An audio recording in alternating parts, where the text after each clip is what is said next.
தமிழ்நாடு என்ற சொல்லே பட்ஜெட்டில் இல்லை என்று முதலமைச்சர் மு.க. ஸ்டாலின் குற்றம் சாட்டியுள்ளார். சென்னை அண்ணா அறிவாலயத்தில் செய்தியாளர்களிடம் பேசிய அவர், தமிழ்நாடு என்ற சொல்லே பட்ஜெட்டில் இல்லை என்று தெரிவித்தார். மேலும் ஜூலை 27ஆம் தேதி டெல்லியில் நடைபெறும் நிதி ஆயோக் கூட்டத்தை புறக்கணிக்கப் போவதாக முதலமைச்சர் மு.க. ஸ்டாலின் தெரிவித்தார். தமிழ்நாட்டுக்கான எந்த சிறப்பு திட்டமும் இந்த நிதிநிலை அறிக்கையில் இல்லை. நம்மளோட கோரிக்கைகள் எதுவுமே இதில் நிறைவேற்றப்படலை.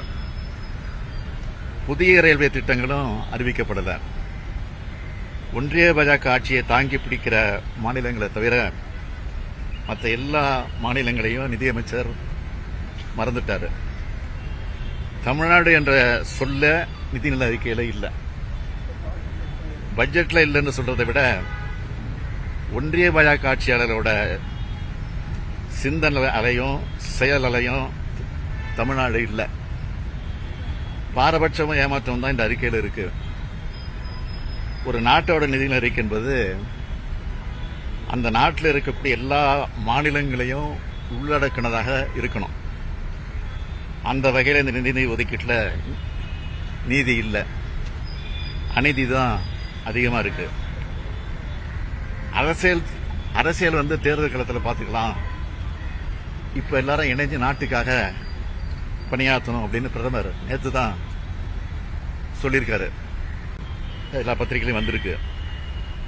ஆனால் நேற்று அவர் சொன்னதுக்கு எதிராக இன்னைக்கு அவருடைய அரசினுடைய நிதிநிலை அறிக்கை அமைஞ்சிருக்கு.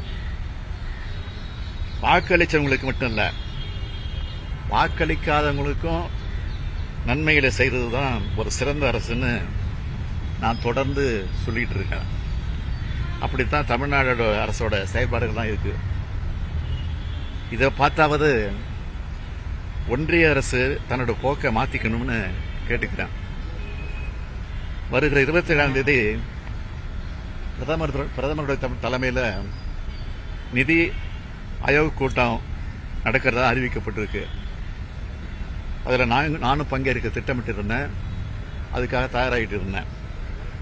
ஆனால் நிதிநிலை அறிக்கையில் தமிழ்நாடு ஒட்டுமொத்தமாக புறக்கணிக்கப்பட்டிருக்கிறதை கண்டிக்கிற வகையில் அந்த கூட்டத்தில் பங்கேற்க வேண்டாம்னு நான் முடிவெடுத்திருக்கிறேன். அதை புறக்கணிக்க போகிறேன். எப்படி தமிழ்நாட்டை புறக்கணிக்கிற ஒன்றிய அரசோட கூட்டத்தை ஒட்டுமொத்தமாக புறக்கணிக்கிறது தான் சரியானது அது அப்படின்னு நான் நினைக்கிறேன். தமிழ்நாட்டோட தேவைகள் உரிமைகள் நிலைநாட்ட மக்கள் மன்றத்தில் தொடர்ந்து நாங்கள் போராடுவோம்.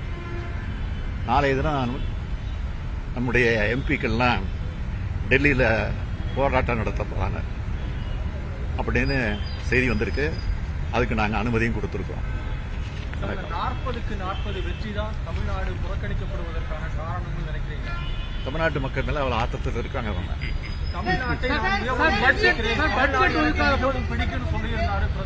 தமிழ்நாடு மட்டும் சொன்னாரு, திருக்குறளும் பிடிக்கும்னு சொன்னாரு. திருக்குறள் கூட ஒரு வார்த்தை கிடையாது. தமிழ்நாடுங்கிற ஒரு வார்த்தை கிடையாது பட்ஜெட்ல.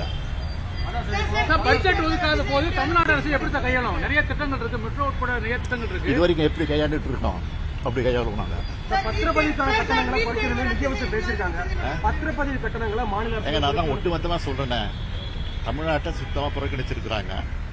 புறக்கணிச்சிருக்கிற காரணத்தினால தான் நான் பிரதமர் கூட்டுற அனைத்து முதலமைச்சர் கூட்டத்தை புறக்கணிக்க போறேன்.